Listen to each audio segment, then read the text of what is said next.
Si te estás preguntando, ¿será que me equivoqué de carrera? Te equivocaste de carrera.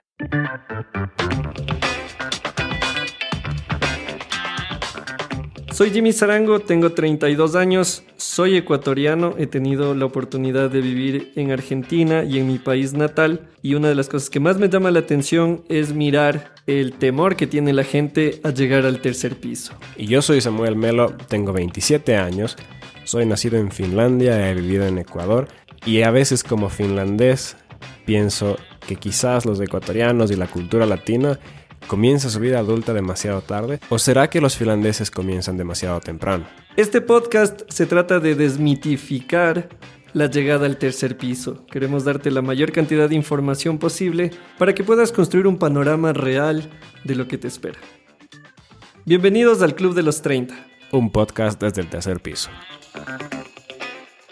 Bienvenido al episodio número 12 del Club de los 30, un podcast desde el tercer piso en el que mi amigo Samuel Melo y Jimmy Sarango, quien te habla, conversamos sobre las peripecias, dudas, devenires de la vida. No había escuchado esa palabra en ratos, amigo. Gracias por resucitar. Es linda. Sí. Al Rommel le escucho cada vez que habla del eterno retorno de Nietzsche. Claro, el devenir. Bueno, un día hay que hablar de filosofía treintañera. Y hoy día, hablando de filosofía, nos estamos marcando una pregunta existencial, ¿no? Sí, y muy crucial, existencial. Que es cuando llegas al tercer piso o estás cerca al tercer piso. O un poquito pasado. O un poco pasado y te preguntas, ¿será que me equivoqué de carrera? Ay. Ahora, yo tengo 33, debo confesar que a día de hoy, cuando estamos grabando esto, me empecé a preguntar esto. No le había contado al Samu y el Samu llegó y me dijo, oye, chuta, ¿será que hablamos de esto? Entonces, hoy creo que vamos a hacer terapia podcastera grupal. Chuta, amigos. Imagínate ser la persona que está escuchando esto y decir, ya les hice a mis papás cambiarme de carrera en la universidad 2 veces y ahorita que ya llevo practicando unos años, quiero cambiarme otra vez. Claro. Ahora, ojo que creo que podríamos empezar desmitificando un par de cosas. Lo hemos conversado en charlas con el Samu más casuales. Hay un nuevo paradigma que varía con respecto al anterior y es que antes lo que elegías en tus 20s te marcaba para toda la vida. Como en Coco, nosotros hacemos zapatos, entonces debemos de hacer zapatos toda la vida porque si no se pierde el legado, la historia de la familia y cosas así. Estamos ahora frente a un nuevo paradigma en el cual hoy eres zapatero como en Coco, pero te enteras que puedes importar cosas por Alibaba desde China y te pones un localcito de chucherías. No sé cómo se dicen chucherías en otros países, pero espero que no sea ninguna mala palabra. Creo que solo aquí. Ajá. Bueno, aquí siendo correcta la palabra chucherías, la gente piensa que es mala palabra. Bueno, es de esos locales donde encuentras pendejadas. Misceláneos. Eso, sí. Sí, tal cual, bazar. Eso. Bazar y amenidades, no sé. Entonces... Bazar y devenires. ¿Ves? Ya, el bazar filosófico, así. Véndame un labial. ¿Es realmente esto lo que usted necesita? ¿O está buscando llenar algo más? Denso ir a la tienda y que te pregunten cosas así, ¿no? ¿Estás intentando cubrir con superficialidades cosas que vienen desde el fondo? Imagínate, ir al supermercado y comprar un frasco de Nutella y que el cajero te diga, ¿qué está tratando de llenar con tanto dulce? No, pues te bajoneas y te compras otro tarro de Nutella, loco. Pero la cosa es esa, estamos en un nuevo paradigma en el cual puedes ser varias cosas a la vez. Eso no quita la angustia que se genera al preguntarse, estudié 4 años, estudié 3 años, como tú dijiste, me cambié 2 veces de carrera para 5 o 10 años después preguntarme si me equivoqué. Genera una angustia, creo que también porque pensamos que deberíamos ser eso que éramos. Para siempre. Claro. Ese es un paradigma y el otro es lo mucho que la gente vincula su identidad a lo que hace para ganar dinero. Porque nosotros creo que somos la primera generación a la que se le vive enseñando desde su infancia que lo que quieras llegar a ser, eso puedes ser. Y todo el tiempo pasan preguntando, ¿y qué quieres ser de grande? ¿Y qué quieres ser de grande? Cosa que, como bien dices, antes no sucedía tanto porque si la familia tenía un negocio, lo natural es que sigas el negocio. Si tenía un oficio, seguías el oficio de la familia. No pasaba nada. La gente de circo, por ejemplo. Yep. Nosotros somos del circo y hay una tradición que cuidar. Ahora no hay mucha tradición que cuidar realmente. Sino que más bien te ponen desde tu infancia esta necesidad de pensar realmente quién vas a ser cuando seas adulto. Y por eso pensamos tanto la profesión y por eso hay tantos chicos que llegan a último año de colegio y comienza su primera gran crisis porque no saben qué elegir, porque sienten que tiene que ser una cosa permanente. Entonces, por un lado, el miedo a elegir algo que sea permanente y por el otro lado, lo que yo vaya a elegir, eso soy como ser humano. Por ende, tengo que elegir bien. Y si no llego a hacerlo, entonces también estoy mal. Claro, y ahí entraría la idea, un amigo dice que esa es la idea más diabólica que existe, que es el hacer para ser o el tener para Ujú. ser, en el hecho de que, En el hecho de estar. o de quien te permita, ¿no? Obviamente con consentimiento mutuo, pero es de esa idea tal cual tú la mencionas y que termina incluso minándonos, vos ya lo dijiste, la identidad, el autoestima. ¿Por qué? Porque llegas a los 33 años y dices, a ver, por ejemplo, en mi caso, yo me propuse, voy a trabajar 10 años en comunicación digital. Bueno, de hecho, esa no fue mi propuesta. Lo que me sugirió un gran amigo, lo conté en un episodio hace algunos episodios. Un amigo, un jefe mío me dijo, elige algo en lo cual te vas a especializar y enfócate en ello durante los próximos 10 años. Yo habré tenido unos 32 quizá, 30 no, pero ¿cómo? 22. Yo habré tenido unos 22 21 y entonces dije, ok, voy a especializarme en comunicación digital. Han pasado 10 años, como en el meme de Titanic, han pasado 84 años. Han pasado 10 años y digo, listo, hice aquello que me sugirieron y que yo también quise hacer. Y si me pregunto, ¿quiero seguir haciendo esto? Y la respuesta personal por el momento es no necesariamente. Ujú. Ahora, algo ahí que hay que considerar, Samu, también es que nosotros a veces también tenemos una mirada muy de caballo de carrera, en la que tienes esos visores ahí que te tapan la vista periférica. Y, por ejemplo, en mi caso, yo en comunicación digital trabajé muchos años web y redes sociales, hasta que un día te cansas ya de hacer eso y dices, quiero hacer algo más, pero llevas tantos años metidos en una misma cosa que dices, no, es que no hay otra opción, Ujú. o pensamos que ya a los 30 es como que se te horneó el futuro y ya está hecho y nada más. Que ya no te queda plasticidad cerebral como para poder hacer algo diferente. Eso, ¿cómo voy a estudiar una carrera nueva ahorita? O sea, van a pensar que soy inmaduro. Y creo que ese es otro paradigma incorrecto. El pensar que decidir un cambio es inmadurez. Que digan, oye, el Samu, él estaba estudiando economía y ahora salió con que quiere estudiar gastronomía. Oye, qué inmaduro. Ujú. No, no es inmadurez. Bueno, en algunos casos sí es inmadurez, gente Por que ejemplo, en el mío. es ya en el del Samu. Pero en el del otro Samu, el Samu de la Tierra 2 como en Flash, capaz es el hecho de que dices, ok, ya adquirí una herramienta, la usé, pero en la pandemia vengo a darme cuenta que me iría mejor haciendo pizzas y vendiendo por aplicaciones de delivery que quizá con la primera carrera que estudié. Entonces, un cambio no necesariamente es que... un cambio no necesariamente implica madurez. Probablemente sea todo lo contrario. Es que eres tan responsable de tu vida que aceptas el hecho de que un giro te va a venir bien. Y nuestras historias parece que han sido bastante similares. Yo tenía 16 o 17 cuando, o sea, literalmente hace 10 años, cuando conversé con un amigo y le dije, no en cuanto a carrera necesariamente, pero en cuanto a un proyecto de vida.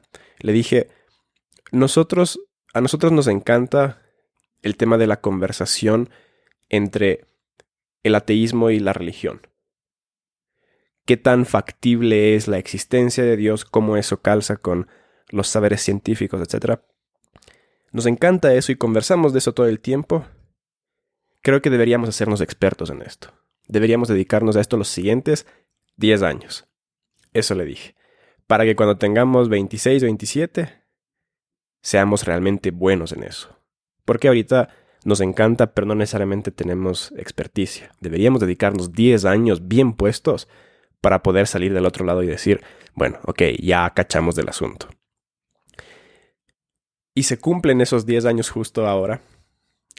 Y siento que transité ese camino.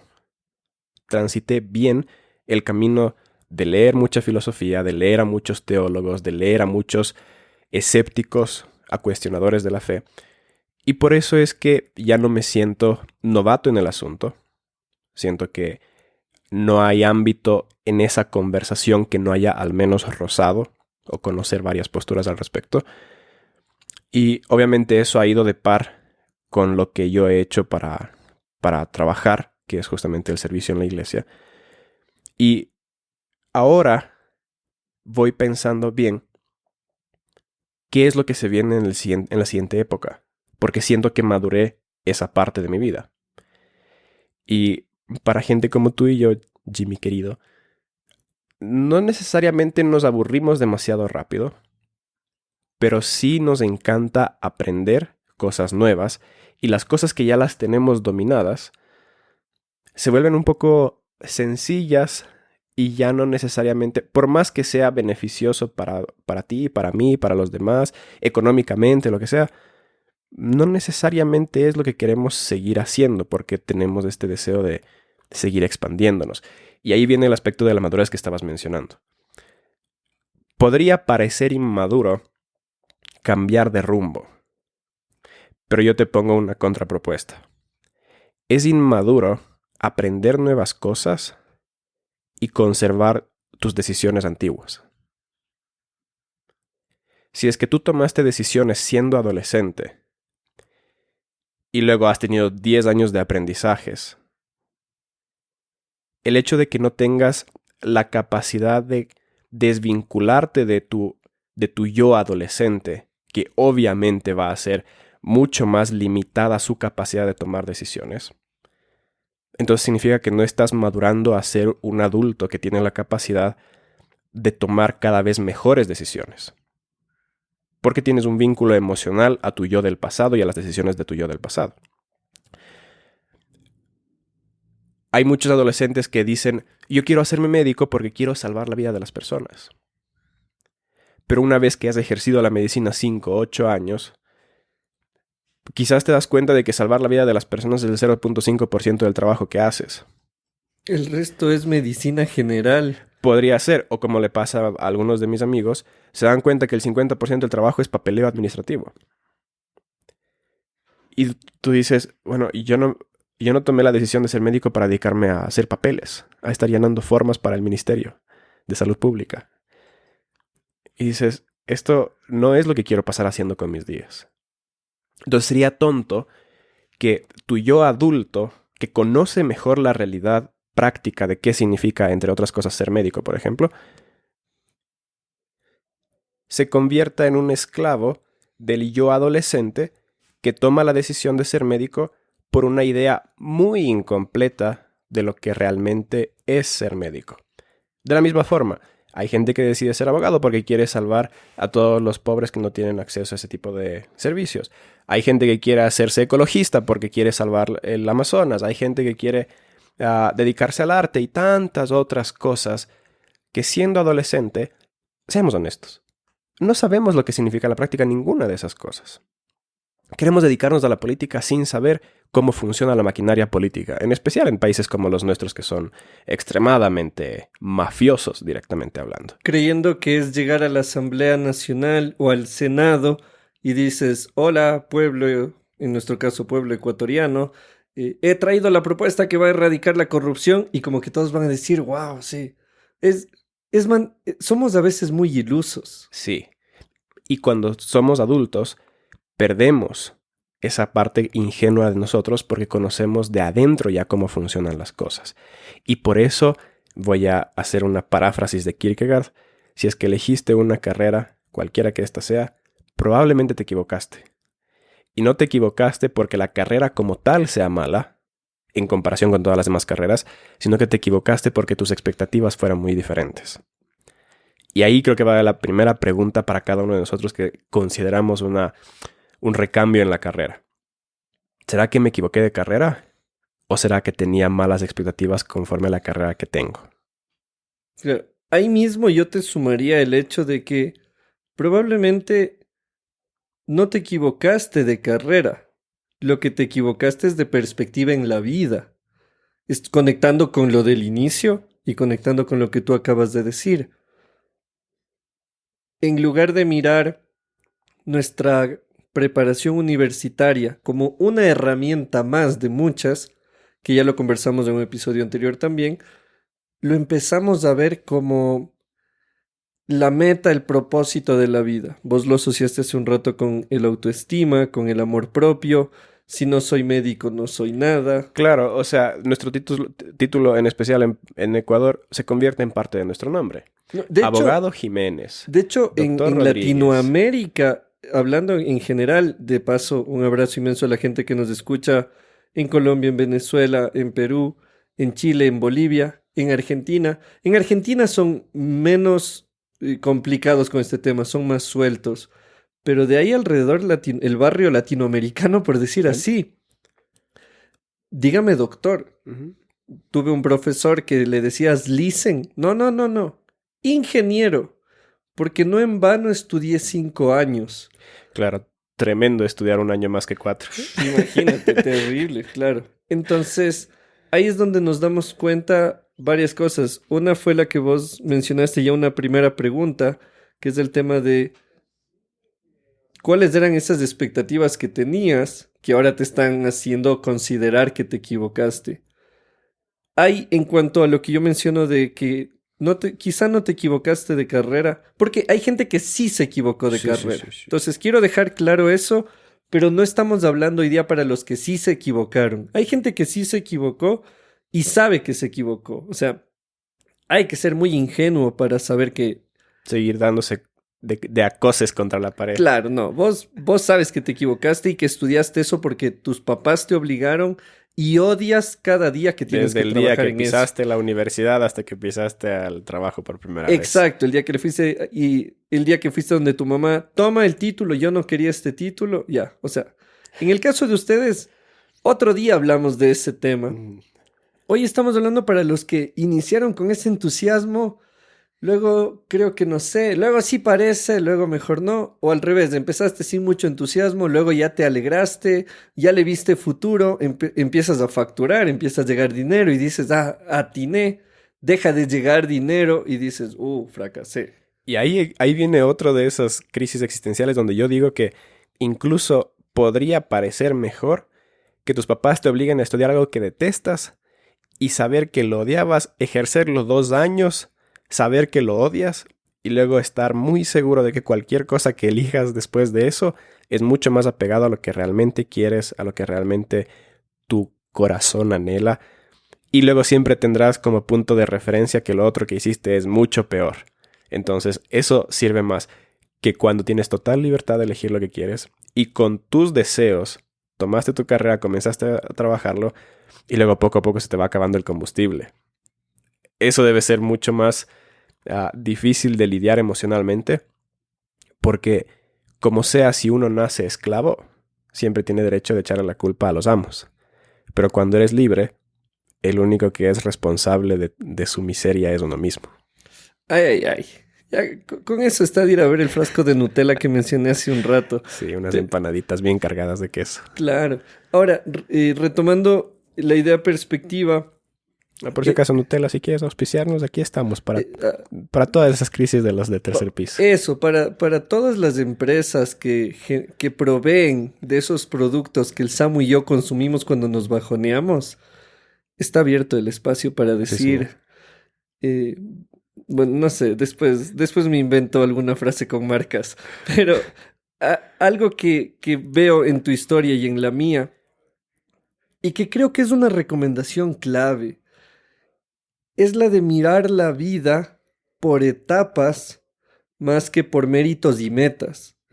Entonces, en una vida por etapas, el Samu se plantea al final de su adolescencia, a los 17, bueno, quiero dedicarme 10 años para entender el tema del ateísmo, el tema de los argumentos alrededor de eso, si la fe, si el cristianismo, la religión, la historia del cristianismo, qué hay, qué no hay, qué contradicciones, qué diferencias, qué similitudes hay. Y 10 años le dedicas a eso. Pasan 10 años y dices, qué genial, transité el camino que quise caminar. En mi caso, yo lo mencionaba, fue desde la comunicación digital. Entonces, genial, quiero durante 10 años dedicarme a esto. Muchas cosas que quería aprender las aprendí. Otras no se dio la oportunidad de aprender y como por carambola terminé en otras situaciones que disfruté muchísimo. Y bueno, se cumplen 10 años y no está mal decir, ¿qué quiero hacer los próximos 10 años? ¿Qué quiero hacer los próximos 5 años? Es una perspectiva de la vida distinta, en la cual tú no eres preso, tú usaste la palabra esclavo hace un momento cuando somos esclavos de un amo. Soy un poquito más radical. Un poquito nomás. Entonces... Extremista. Fanático. En este caso, no somos esclavos de nuestra carrera. Tú lo dijiste.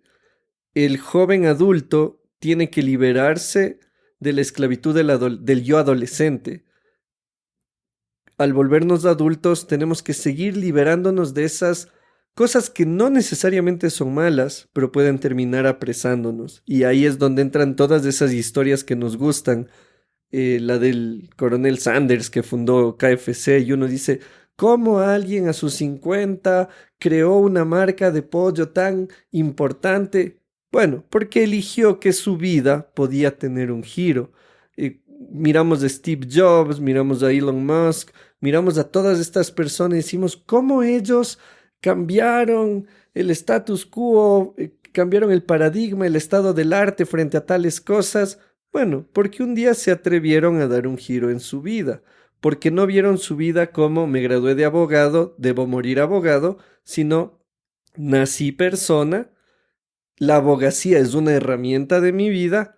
Ah, resulta que ahorita no tengo clientes de abogado. Bueno, ¿qué más sé hacer? Y yo siempre menciono comida. Sé hacer cheesecakes, sé hacer empanadas, y entonces hago las empanadas del abogado, los cheesecakes del abogado. Y listo. Y entonces busco otra vuelta para seguir adelante en la vida. Entonces, no es que te equivocaste de carrera, quizá lo que te equivocaste es de perspectiva en la vida, creyendo que si alcanzas algo, serás algo. Y bueno, el Samu y yo compartimos la idea de nosotros ya somos, siempre somos. El niño es alguien que puede hacer un aporte. No te va a resolver quizá un problema que se está preguntando los Nobels en física, pero va a ser alguien que contribuye a su comunidad. Un adolescente igual, un adulto igual. La adultez habría que dividirla, entonces en tus 20, en tus 30, en tus 40, siempre va a haber el chance de decir he transitado esto, he aprendido, he disfrutado. Quizá es hora de tomar otro rumbo, pero Samu también una cosa en la que quisiera saber, ver cómo vos lo ves, es que a veces no es que necesitas hacer un giro de 180. Correctísimo. No es que eres economista y te cambias a cardiólogo, porque dices, híjole, para cardiología me va a tomar unos 12 años. ¿Quiero invertirle 12 años a esto? No mucho. Y capaz el giro es que eres economista y estás enfocado en Big Data y te pasas en un computador todos los días y estás hinchado ya del computador. Y lo que dices es, oye, quiero acercar la economía a la gente. Y entonces contactas a las escuelas y empiezas a dar economía para niños, economía para jóvenes, economía para dummies. ¿Qué rayos es la inflación? Y te haces un youtuber economista. Sigues dentro de tu rama, lo que cambias es de escenario, algo así. Creo que esos cambios pequeños no son tan pequeños a veces como parecen y terminan marcando una gran diferencia y devolviéndonos el entusiasmo en lo que hacemos. La mayor parte de gente creo que no le pega demasiado lejos cuando elige una carrera universitaria. Quizás no sea la perfecta, pero está más o menos por la vecindad. Y lo que termina sucediendo es que, como bien dices, no necesariamente es un cambio 180 grados en tu tipo de profesión, sino que generalmente los que están en humanidades se quedan en algo de humanidades. Los que eligieron algo más técnico les sigue gustando las cosas técnicas. De ahí, si es que van cambiando de ámbito, eso es diferente. Y lo que bien dices de los helados del abogado, del cheesecake del abogado, es que una persona que a los 18 comienza a hacer cheesecakes y hace eso hasta los 30 años, hace cheesecakes y maneja su negocio de una forma. Pero una persona que se gradúa a sus 18 años, luego elige ser abogado y ejerce leyes o jurisprudencia por 5 o 6 años y a los 30 decide hacer cheesecakes, la forma en la que va a manejar su negocio es probablemente muy estructurada. No va a tener ningún tipo de problemas en cuanto a todo lo que significa la personería jurídica. Va a tener la marca registrada. Va a poder realmente manejar con un fundamento que le va a permitir hacer su negocio sin tanto problema como una persona que solo siempre se dedicó a hacer cheesecakes. Entonces, a diferencia de lo que la gente piensa, hacer un cambio de carrera no es llegar como un total novato a tu nuevo campo, sino que vienes cargando todo el bagaje de tu experiencia de antes. De cierta forma, podría ponerlo yo así. Yo me he dedicado a la interpretación simultánea en inglés y español y he tenido la oportunidad de trabajar, gracias a eso, en el sector financiero, en el sector de gobierno, en educación, en salud y todo a nivel de alta gerencia. Y por más que era intérprete, pasé metido 8 años en asuntos de alta gerencia, en consultorías, en auditorías y cosas así. Y luego cuando comencé mi transitar en la vida de iglesia a cargo de un grupo de jóvenes, no es que llego solamente con un bagaje teológico. Llego con todo lo que se aprendió en los años de interpretación, en coordinación de grupos, en alta gerencia, en sistemas de calidad, etcétera, etcétera, etcétera, etcétera. Que son las áreas que en iglesias, en ONGs, en organizaciones de voluntariado, a veces son las que más patalean, porque se manejan como, y esto lo he dicho en otras ocasiones, no en el podcast, pero a veces todas estas ONGs, voluntariados, iglesias, sean católicas, evangélicas o de la línea que sean, a veces de lo que carecen es justo de un orden, de una administración y una logística que tenga un sentido. Entonces, como vos dices, tu experiencia previa alimenta tu experiencia actual. Y por eso es que no hay cambios de carreras donde digas, le invertí 10 años y estoy perdiendo los 10 años al hacer esta movida. Para nada. Es más, mucho de lo que se está hablando ahora es la competencia entre los hiperespecialistas versus los buenos generalistas. ¿Y a qué me refiero con esto? Tenemos esta visión de que, bueno, tengo que estudiar medicina general, luego tengo que hacer una especialización 3-4 años, por ejemplo, en pediatría, que tiene que ver con niños, y luego otros 2-3 años para hacer cardiopediatría o lo que sea, que tenga que ver solamente con el corazón de los niños, y luego alguna microespecialización que tenga que ver con cirugía de corazón de los niños. Obviamente, cuando eres una persona tan altamente especializada, puede que llegues a ser el único que sea especialista en cirugías de corazón de los niños en Ecuador. Y obviamente vas a ganar muy bien. Pero en la mayor parte de ámbitos humanos, el ser humano no funciona en un solo plano. Por eso es que una persona que es especialista en computadoras puede ser muy especialista y todo lo que sea, pero si no entiende de mercado, si no entiende de servicio al cliente, si no entiende de marketing, si no entiende de comunicación industrial, si no entiende de diseño industrial, si no entiende de diseño de producto, si no entiende de los movimientos generales en cuanto a tendencias políticas sobre tecnología en su país, si no tiene toda esta perspectiva, probablemente sea un muy buen empleado y nada más. Pero las personas que tienen perspectiva desde muchas diferentes ramas, generalmente son los que toman las decisiones de peso porque pueden ponderar las diferentes fuerzas que permiten que un proyecto, una empresa o un producto sea exitoso o no sea exitoso. Y generalmente esas personas terminan tomando posiciones de liderazgo y por eso también terminan ganando más, terminan siendo más estresados en términos generales. Pero esa es la diferencia entre mezclar varias profesiones que es la recomendación de muchos especialistas en el asunto, que si es que quieres que te vaya bien, deberías tener una mezcla de varias profesiones, en especial en campos que no se suelen mezclar mucho. Por ejemplo, leyes y comida. Claro. O el otro día, la negra, mi esposa, me hablaba del tema de la sociología y el cabello.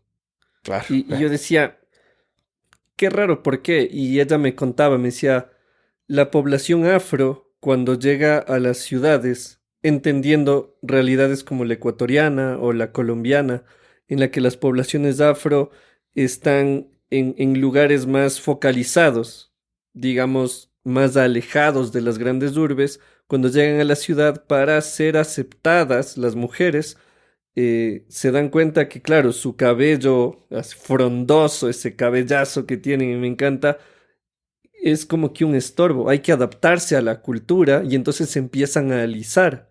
Se alisan el cabello para no marcar una diferencia muy grande, para no llamar mucho la atención.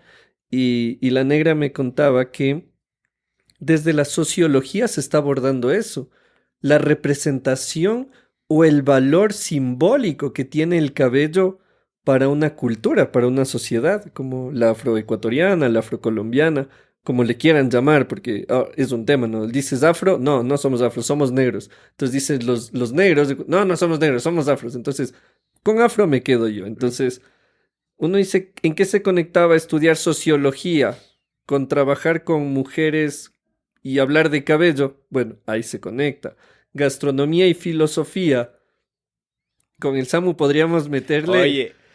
quintales de conversaciones. Deberíamos hacer otro podcast solo de comida, loco. Sí. Y cómo trasciende nuestra existencia. Eso, o sea, porque termina siendo una expresión cultural, termina siendo tradición. Frente a la comida vas a encontrar antropólogos, gastrónomos, vas a encontrar sociólogos, vas a encontrar comunicadores, marqueteros, por la comida. Entonces, lo que tú dices de ser buenos generalistas, sí, vas a tener tu profesión, capaz de estudiaste marketing, pero échale un ojo a los filósofos contemporáneos, por lo menos ya. No estudies a Hegel o a Kant, pero échale un ojo a qué dice la filosofía hoy, qué dice la sociología.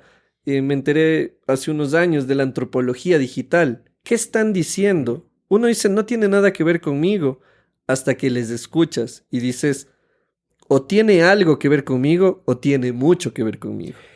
A mí me encanta la teología y me encantan las computadoras. ¿Qué tienen que ver? Bueno, el otro día descubrí un libro de creo que es un cura español, que escribió sobre la ciberteología. ¡Qué tema para fascinante! Y no puedes escribir sobre algo así si solamente te interesa lo uno o lo otro. Tiene que ser una mezcla no solamente de dos, sino que mientras más saberes estén involucrados, probablemente mejor te vaya. ¿Cuántos economistas existen en el país? Millares. ¿Cuántos pastores existen en el país? Millares. ¿Cuántos expertos en programación existen en el país? Millares. ¿Cuántos creyentes existen en el país, católicos y evangélicos? Como más del 80% de la población ecuatoriana. Exacto. Pero ¿cuántos de esos son, a su vez, programadores, economistas y pastores? Ahí es donde nace algo donde ya no tienes casi competencia. Y si es que existen un par de esos que cumplen los requisitos para esas tres categorías, por ejemplo, probablemente no estén interesados en las mismas cosas que tú estás. Por ende, puedes generar algo nuevo que no tenga competencia. Y ahí está el tema. Muchos que ya llegan a los 30 años se dan cuenta de que para que te vaya bien en una carrera, para que tú tengas el poder de negociación, tienes que ser casi único. Si es que hay otros 15,000 como tú no tienes la última palabra en cuánto ganas, ni cuántas horas trabajas, ni si es que trabajas desde casa o desde la oficina. Solamente tienes que hacer caso a lo que te dicen y ya. Pero si eres único y te necesitan, tú pones las condiciones. Así es. Y para terminar, hay algo que quisiera contarles. Porque hoy el Samu ha hablado el tema de teología, cómo se conecta, el tema de la apologética. Y hay un caso que yo lo viví como profesional hace 3 años, no, hace 2 años. Había una organización religiosa que necesitaba crear contenidos religiosos para una comunidad religiosa. Entonces, contrataron a una agencia de publicidad o de comunicación y les dijeron, miren, este contenido hay que hacerlo para jóvenes evangélicos y católicos. Y creo que te lo he contado, a mí me contrataron como contraparte. O sea, a mí me contrataron para revisar los contenidos, para decir, vale, no vale. No sé si se necesita contratar una contraparte, pero por lo menos ahí tuve un ingreso como por 6 meses por revisar contenidos. Editor en jefe. Sí, y lo curioso era que me mandaban unas imágenes y unos textos, por ejemplo, que decían que hoy nuestro gran Dios nos bendiga y lo alabamos por ni sé qué, ni sé cómo. Entonces, para cualquiera que esté en el mundo cristiano sabe que eso es un poco... Para cualquiera, eso es muy raro. O sea, y mucho más para los que son de un nicho. Entonces, como los evangélicos, los católicos no son un nicho, los evangélicos sí. Entonces yo tuve que reunirme con los comunicadores y decirles, panas, la gente religiosa no habla así. Me dicen, no. Le digo, no, nadie, ningún joven, por lo menos de los que yo he conocido en un par de países, me ha dicho que el Señor gran Dios te bendiga. No, lo que me dicen es, ¿qué más, bro? Nos vemos loco. A lo mucho en Ecuador la bendición que te da tu mamá al salir, mijito, que Dios le bendiga y te hace la cruz o no te hace la cruz. Y entonces ahí fue cuando yo entendí mucho más la importancia de lo que estamos conversando hoy, la importancia de sumar otras perspectivas en la vida. No es que te equivocaste de carrera, es que quizás es momento de darle un giro pequeño, quizás es momento de darle un giro grande, quizás es momento de especializarte, quizás es momento de desespecializarte. Ya estuviste en un área, ahora puedes explorar otra y que no te pase lo que le pasó a esta agencia, que hace unos contenidos rarísimos que tenía que decirles, se nota que saben de lo técnico, pero que no han explorado otras aristas del mundo con el que se están conectando. Y si estás escuchando este podcast y realmente has estado luchando con esta situación y pensándolo y como que estás aburrido y también frustrado, hasta deprimido, solamente déjame decirte de que está bien que estés sufriendo por esto, porque significa que te estás pensando el siguiente tramo de tu vida. Hay gente que llega a sus 30 años y ya se conformó.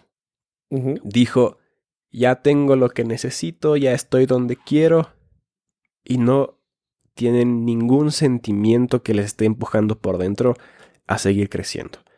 Esa es la gente que sigue en lo mismo por los siguientes 30 años y probablemente no siga creciendo. La belleza del ser humano es que puede tener 70 años y puede seguir creciendo. Y creo yo que no necesariamente para todos tiene que ser una meta el crecer perpetuamente, pero el mundo se beneficia cuando la gente está activamente interesada en su mejorar. O sea, es causarle un daño al mundo cuando tú decides estancarte. Porque significa que piensas probablemente de que si es que ya te fue bien en tu trabajo y tienes como para pagar tu arriendo y todo lo que sea, que ya no necesitas desarrollarte en nada. Y eso es mentira. Puede que en tu trabajo estés bien, todo chévere, pero comienza a ver que la vida no es solamente trabajo. Tú como ser humano, ¿terminaste ya de desarrollar tu carácter? ¿Terminaste de madurar? ¿Eres esa persona perfecta e ideal que todo el mundo ama y desea compartir tiempo contigo? ¿Eres ese tipo de persona o tienes que seguir creciendo en eso? ¿Qué otras cosas hay todavía más en tu vida que puedas seguir creciendo? Y ahí solamente como un tip, si es que no sabes cómo potenciar tu carrera o cómo ir mejorando tu perspectiva, lee un poco de filosofía. La filosofía aplica para cualquier cosa que estés haciendo. ¿Por qué? Porque te enseña a pensar de una forma mucho más cortante los problemas que tú consideras que son así como ya son y no hay mucho más que hacer. Pero la filosofía te da perspectiva sin importar en qué rama de la vida estés. Y eso probablemente también alimente un poco el deseo de seguir viendo las formas o las cosas que te rodean de una forma más completa. y por ende mejor para todos.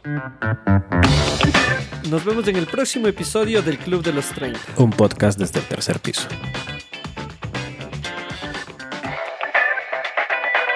El Club de los 30, un podcast original producido desde Ecuador para el mundo. Escúchanos en Spotify, Google Podcast, Apple Podcast y en elclubdelos30.com.